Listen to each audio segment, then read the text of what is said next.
Halo, jumpa lagi bersama saya dalam studi Al-Quran.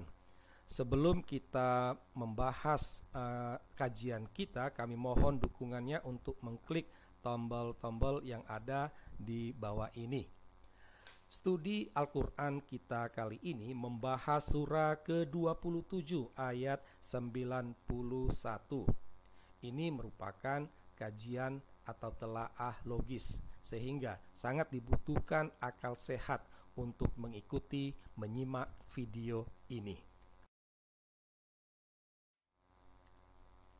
Dalam surah ke-27 ayat 91 itu tertulis sebagai berikut.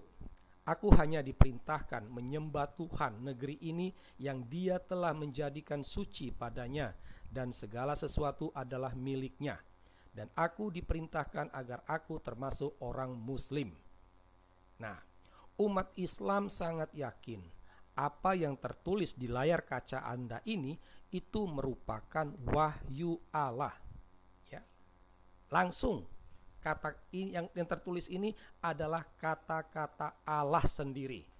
Ya, berhubung penerima wahyu itu hanya Muhammad, maka kita bisa melihat konteksnya waktu itu Allah berbicara kepada Muhammad, dan apa yang disampaikan oleh Allah itulah yang tertulis dalam layar kaca Anda tadi yang telah saya bacakan. Ya, seperti itulah kata-kata Allah kepada Muhammad. Ya, jadi ini harus dipahami. Jadi mulai dari kata aku sampai orang muslim itu merupakan kata-kata Allah. Ini adalah wahyu Allah. Nah, kalau kita membaca wahyu Allah ini dengan akal sehat, maka kita akan langsung menemukan kebingungan. Ya, kebingungan.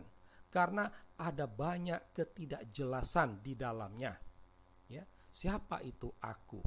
Kalau kita telusuri ayat-ayat sebelumnya, tidak ada penjelasan siapa itu aku. Ya, negeri mana yang dimaksud? Tidak jelas.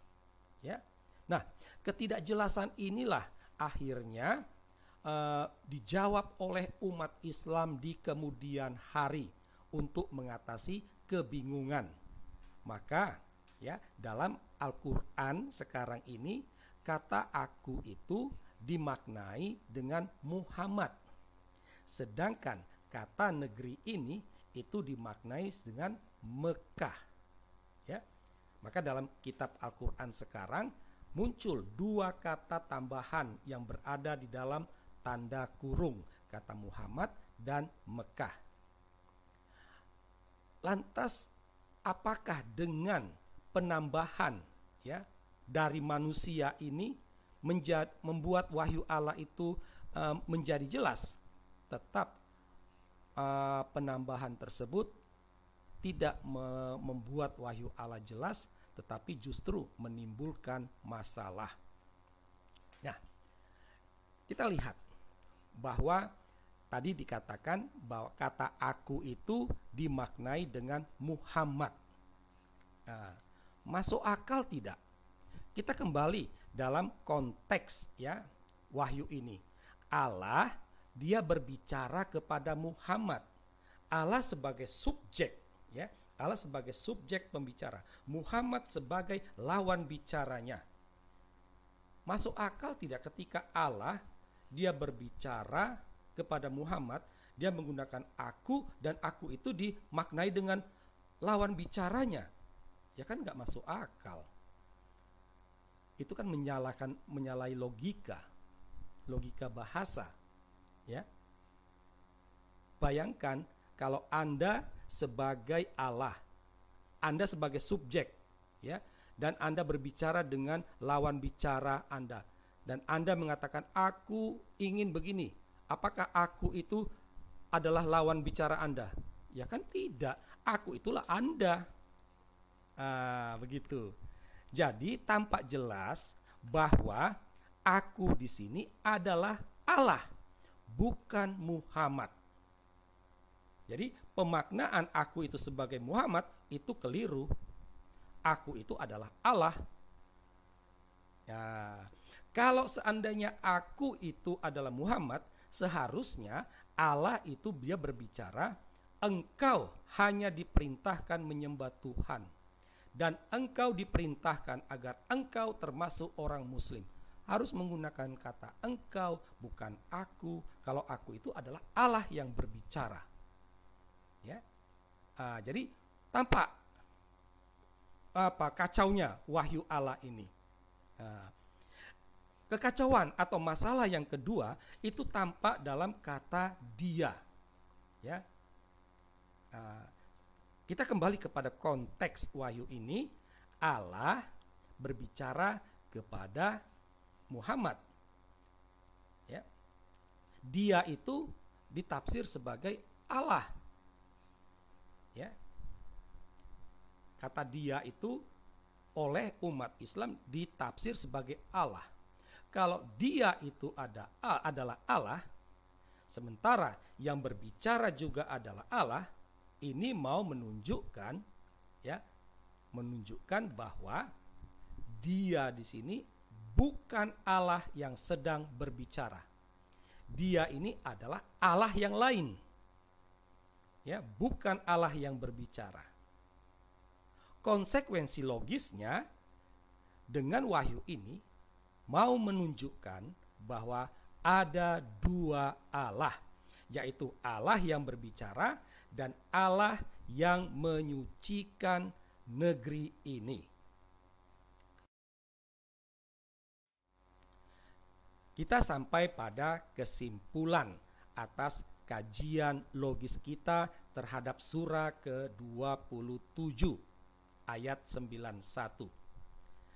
Dari kajian logis kita dapatlah dikatakan bahwa surah An-Naml ayat 91 membuat Al-Quran bukan kitab yang jelas. Ya, karena terjadi kekacauan di sana.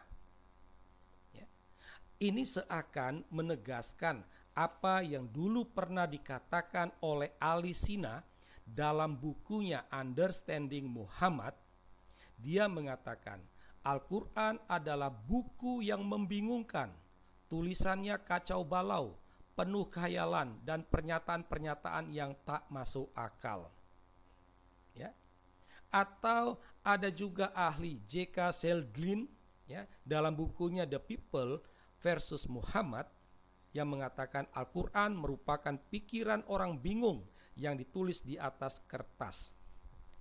Semuanya ini mau menegaskan bahwa Al-Quran bukanlah kitab yang jelas sebagaimana dikatakan Allah sendiri dalam Al-Quran. Selain itu juga, surah An-Naml ayat 91 ini membuat Al-Quran bukanlah wahyu Allah. Karena melihat kekacauan itu tidak mungkin dihasilkan oleh Allah yang maha sempurna. Tak mungkin. Maka harus dikatakan Al-Quran bukanlah wahyu Allah. Jika Al-Quran bukan wahyu Allah, maka harus dikatakan Al-Quran adalah hasil rekayasa Muhammad. Demikianlah kajian logis kita, studi kita atas surah An-Naml ayat 91.